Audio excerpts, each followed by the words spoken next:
This is Upwell, a new podcast from Only.one, featuring entrepreneurs, advocates, and leaders working to protect and restore the ocean and the planet. And I'm your host, Aaron Kinnery. Today we have Nichola Clark, an officer from the Pew Charitable Trust and an expert in protecting ocean life on the high seas. Let's dive in.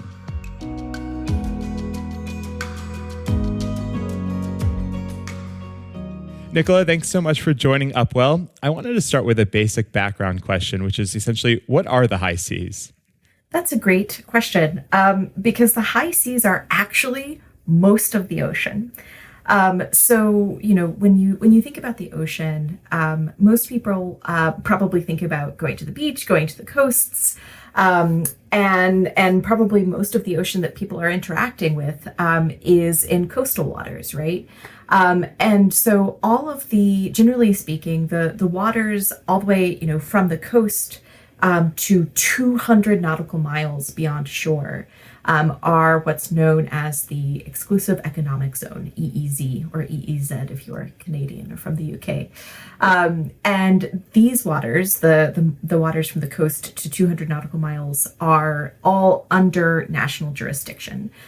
So, I'm based in the US. So in the US, all of those waters that are within 200 nautical miles from shore are sort of under the control of the United States. But most of the ocean, almost 2/3 of it, is actually beyond that 200-mile sort of line. And that all of these waters that are beyond that 200 nautical miles are known as the high seas, or the water column plus the sea floor are known as areas beyond national jurisdiction because they are beyond the jurisdiction of any nation. So most of the ocean and far from shore, in short, is what the high seas are. And what are some of the environmental threats currently facing the high seas? So I think, the high seas are very much connected to our coastal waters. So a lot of the threats to coastal waters are shared in the high seas. So, in particular, those major industrial uses are a threat in the high seas. So fishing in particular has had some really damaging impacts to high seas areas. Of course, the negative impacts from climate change and sea temperatures rising and causing sort of impacts on ecosystems in that way, as well as, emerging threats. So seabed mining has not yet started in high seas areas, at least commercially, but is theoretically poised to do so very soon. So that could be a major threat. And I think, another threat from the high seas that maybe is a little bit distinct is because they are sort of in these international waters, there are significantly fewer protections. So new and emerging industries, geoengineering experiments, that sort of thing, can take place in the high seas with significantly fewer regulations or oversight. And so there's just, generally speaking, much less of a safety net in those high seas areas that would sort of hopefully prevent some of the worst impacts from these new and emerging activities. So fishing, in the future, mining, climate change impacts, but then also new and emerging activities, I think are a major threat as well. And over the past decade, nations have been rallying to secure a treaty to protect the high seas. What's the status of those current treaty negotiations? Almost finished. We're this close to the finish line. So as you mentioned, they've been working on negotiations. Well, they've been talking about trying to get a treaty for over a decade. And just last year in 2022, they came really, really close to finalizing the treaty, which had been sort of postponed and held up a bit and delayed for 2 years by COVID. And so they resumed negotiations, what was supposed to be the final round of negotiations last year and in August of last year. And like I said, they got really, really close to finishing the treaty, but they just ran out of time. So we are having resumed sessions of those hopefully final round of negotiations that'll be taking place starting February 20th. And we are feeling optimistic that this time we will be able to get that final treaty text over the finish line.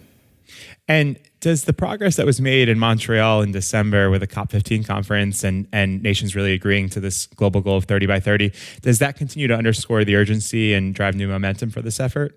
Absolutely. I think we were really excited to see in the CBD COP in Montreal that 30% target supported and included as some of the final outcomes. So there's now this sort of global agreement with a goal of protecting 30% of the ocean, right, of marine areas.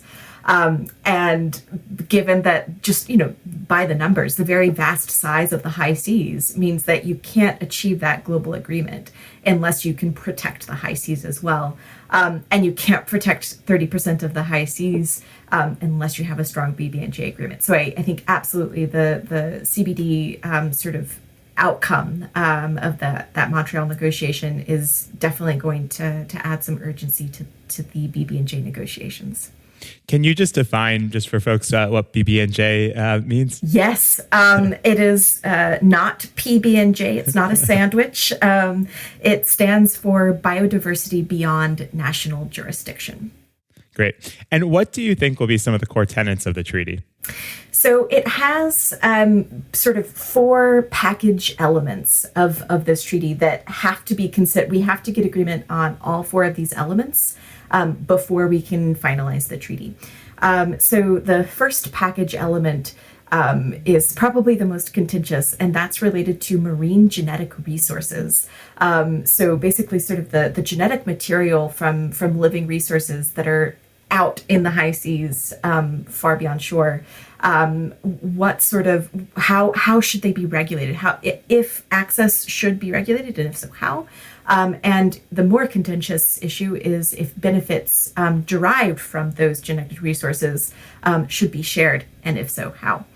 So that's one package element. The second package element, which is really where one of the ones that Pew and the High Seas Alliance has focused more of our efforts, is on area-based management tools as a broad category, and that specifically includes, and where a lot of energies are focused, marine protected areas.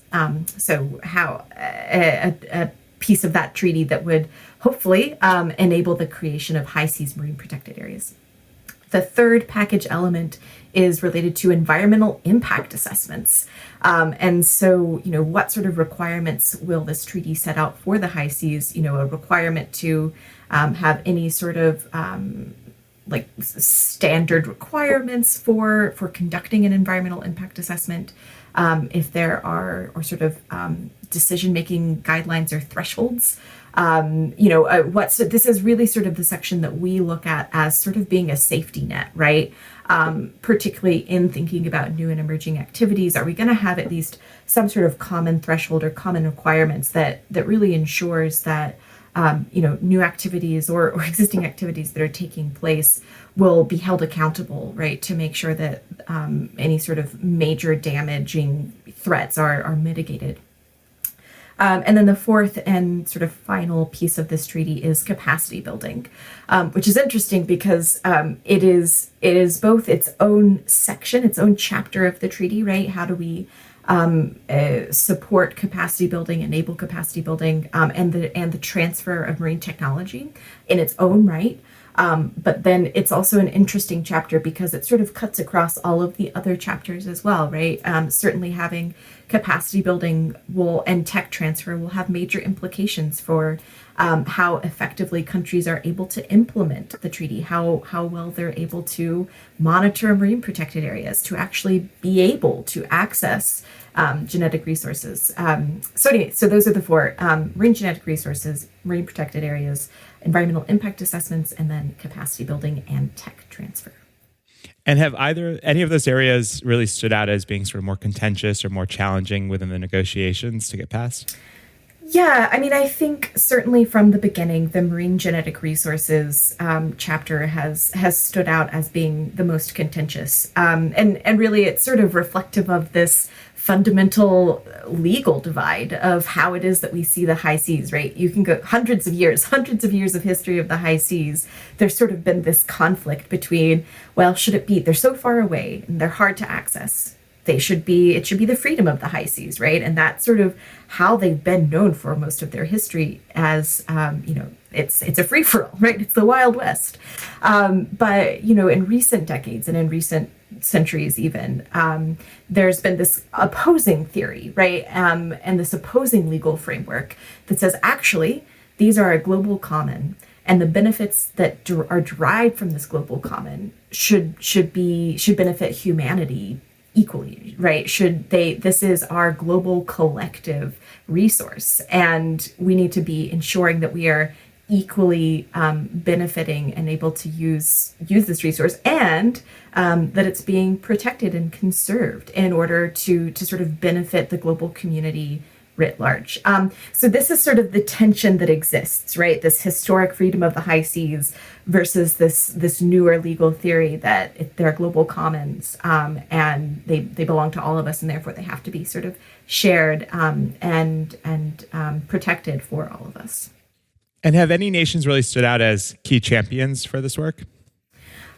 Yeah, I mean, I think it's safe to say, well, so maybe I'll first start out by saying that there are a number of high ambition coalitions that different countries have joined, right? So there's one that is called the BB&J High Ambition Coalition, that a number of countries have joined to sort of signify that they are, they're going to be fighting for a strong treaty text. But it's a little difficult to say, because there are some countries that are strong champions that actually didn't think that High Ambition Coalition was ambitious enough. So they didn't join because it wasn't ambitious enough. So, that's, I think, a rough indicator. These sorts of global coalitions are a rough indicator. But, generally speaking, I think we've seen a lot of really amazing leadership, particularly from SIDS, from those small island developing countries. So the Caribbean in particular has been, a really strong champion for a lot of key issues. And of course, the Pacific small island developing states have been incredible champions throughout this process as well, which is, I think, extra laudable, given that these are often smaller delegations, right? Who are, they may have one person who's dedicated to this issue this week, and it's one of, 5 other topics that they're covering. And yet they are still often, putting in a lot of extra hours to really try and fight for a strong treaty that will enable us to protect and conserve the high seas. And to secure the treaty, is it a simple majority? Are you looking for sort of a consensus? How do you get the actual treaty secured? So the final text is meant to be, so it does not require consensus, but of course it's the UN. So they're going to try and exhaust all efforts to try and reach consensus and find compromise, and to find a text that all countries can agree on, or at least can live with.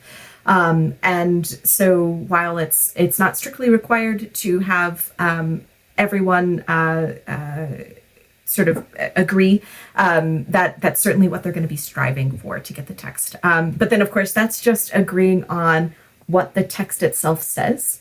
Then after we have the text agreed, we enter into the next phase, which is actually having that text enter into legal force. And that can't happen until, the sufficient number of countries have actually signed up and formally ratified to say, yes, we will abide by this treaty text. And then after you've got that sufficient number of countries to do that, then it will sort of enter into force and be a real living, breathing, legal sort of requirement. And that's a country by country campaign? It would be, yes. Okay. And then what body would ultimately govern the high seas? Is that dictated in the treaty, and is that a UN agency? How is that ultimately handled? So that will be, in some part, dictated in the treaty, to at least some aspects of it. But really, I think what's the most likely thing to happen is that it will create a new body. So just how the seabed mining in international areas is governed by the International Seabed Authority. You also have different regional different parts of the ocean, their fisheries are managed by different individual regional fisheries management organizations. The treaty text seems poised to actually be to create a new entity, a new body that would be responsible for implementing and sort of managing all of the work under the BB&J agreement. You touched on the fourth key part of the treaty to really sort of elevate coordination across all these efforts, and that was a big part of a recent paper you co-authored outlining steps for successful implementation. Can you talk a little bit more about what coordination would entail? You mentioned a couple key parts of it, but I know it's so critical across all of the areas. Yeah, that's a great question. I think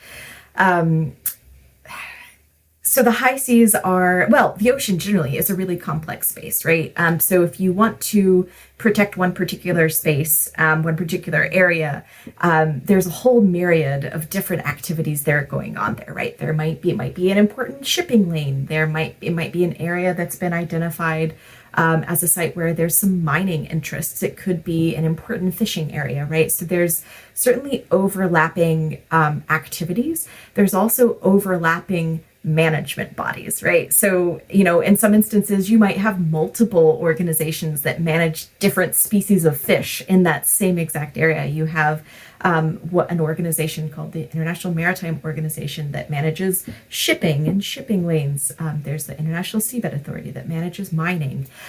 So I think throughout all of this, one of the challenges, right, is thinking about how you get that cross-sectoral protection, right? So if you've identified an area as a really important marine area that you want to establish a marine protected area, well, it's all well and good to say, this is a protected area and that protects it from certain activities, right? But if you really want it to be protected from seabed mining or from fishing, you would also need to be working with those relevant organizations, those relevant bodies, to also make sure that they are on board and they are sort of through their own channels and their own bodies and management measures establishing provisions that will also help to protect that area. So I think, that can be a really important role that this BB&J agreement plays in terms of coordination, right? Is identifying areas that need to be protected, adopting the measures that it can, establishing a marine protected area in that area, adopting the management measures that it's empowered to under the agreement, but then also coordinating with fisheries bodies, with the mining body, with the shipping body, with other emerging bodies that may be created in the future, to sort of create a coordinated plan to make sure that the objectives of that particular agreement, the conservation objectives, are going to be supported across the board and across the whole suite of different activities that are taking place there. And are there areas that the scientific community are already sort of prioritizing for marine protection within the high seas? Yes, I'm so glad that you asked that question. There definitely are. There have been a number of different studies that have been done to sort of look at the high seas and say, all right, well, once we get this new treaty that will enable us to create protected areas, which areas should we actually protect? So we protect first. So Pew worked with a team of scientists led by some scientists at UC Santa Barbara, but scientists from around the world, to actually identify which places in the high seas should be priorities for protection once we have this new treaty in place. And so that paper came out right in March of 2020. So as you can imagine, other things were happening in the world, and it maybe didn't get quite the splash we were hoping for. So we're actually working on sort of turning that paper into an interactive web tool that will, it sort of relies on the same data, relies on the same sort of scientific data and layers that were used in the original analysis. But it actually sort of puts it in the hands of general users of the public to actually adjust what their priorities are. Like what is it that you are wanting to achieve in this protected area in the high seas? Do you care a lot about productivity? Or are you very worried about interacting with highly fished areas? And so you want to find areas that are important to protect, but will minimize the cost to fishing industry. So this new tool, like I said, we're based on our original report and that original scientific analysis, but just gives a little bit more control to the general users to adjust this solution to reflect their own conservation priorities and objectives. So that tool, keep an eye out for that. We're going to be launching it next month and are super excited about that. But yes, the answer to your question is they're definitely, we already know enough to identify some areas of the high seas that are going to be priorities to protect once we've got that treaty in place. Great. And one other question that always comes up with these large international agreements is who's going to pay for it and how are we going to pay for it? How might we consider financing for high seas protection? Another excellent question. And you were absolutely right that this is certainly a key objective or a concern for many countries. I think there's the traditional way that, a lot of these different or international organizations are funded, right? There's often country contributions directly, and oftentimes those contributions that are sort of that countries are asked to contribute. It's often sort of scaled based on income of that or income UN classification of that country, and so that's one option.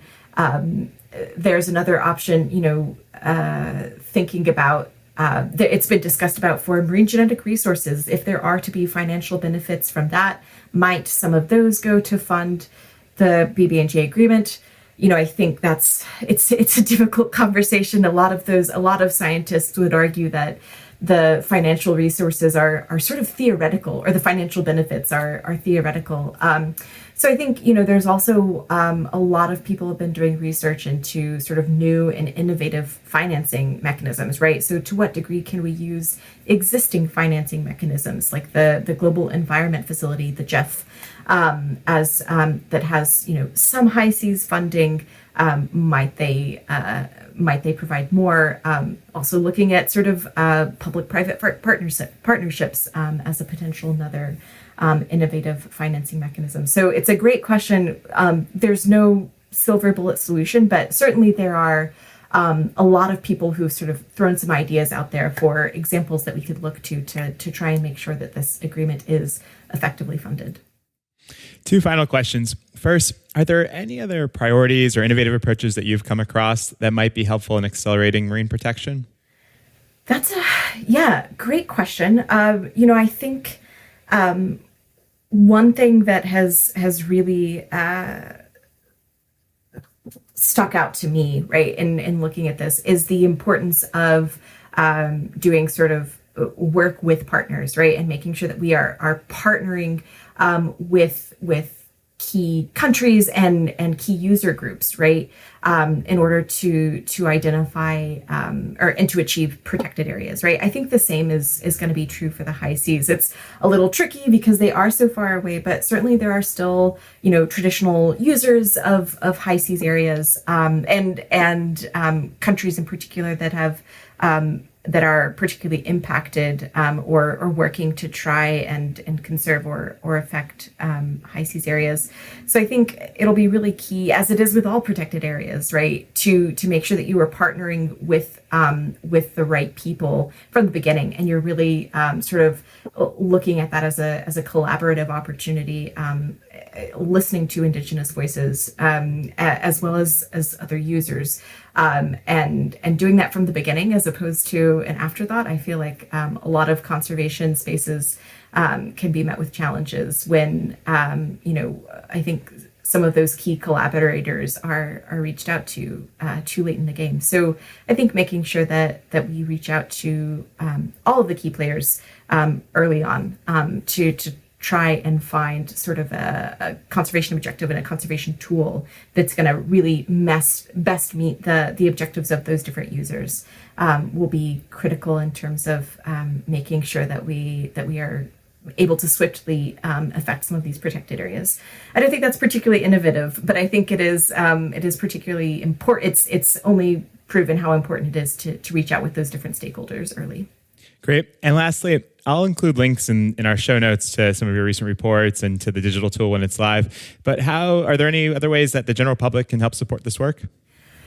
I mean, I think I'll link to your only.one campaign. It's one of the ways that we suggest the general public can help share the word about the high seas. I think, a challenge that these high seas areas face, which is not necessarily true of, plastics or climate change, where people know that plastic pollution is a problem and they care about it and they want to do something about it. And, it's sort of as part of their awareness, they're ready to sign petitions, to donate money, to, support businesses that are helping to clean up the plastics pollution or, climate change, whatever.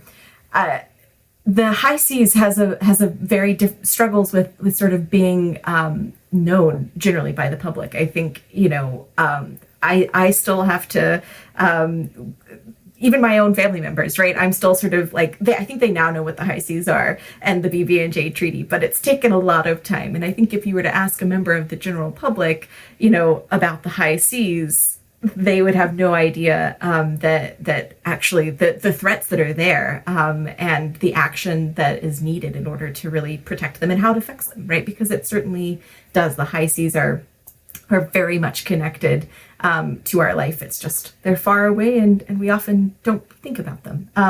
So I think just helping to talk to your friends and family about the high seas. Have a really nerdy night where you just talk about some of the sort of the lesser known issues and challenges that we're facing as a global society. And I think just helping to raise that awareness globally of the high seas as an issue and as marine protected areas as a solution to help address some of those challenges will be really helpful in making sort of governments aware that, look, the public knows about these issues, they're paying attention and they care, and they're going to hold you to account to sort of take the ambitious action that we need in order to protect these areas of the ocean. Well, thank you so much. I really appreciate you taking the time to share insights, especially ahead of what I know will be a very big sprint with this next round of negotiations. I really appreciate it.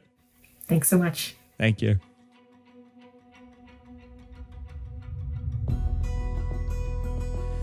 Thanks so much, Nichola, for sharing the critical need and key components of a treaty to govern the high seas. I'll leave links to where you can find Nichola and the Pew Charitable Trust in the show notes, which you can find at only.one/Upwell. Once again, that's only.one/Upwell. This week's episode was engineered by Jake Bowles, research was supported by Serena Cooper, and our cover art was designed by Joanna Marcus at Only.one. Make sure you subscribe to the show wherever you listen to podcasts, and start your journey to help save the ocean and fix the climate today at only.one. For as little as $9, you can start planting coral and mangroves and removing plastics and carbon.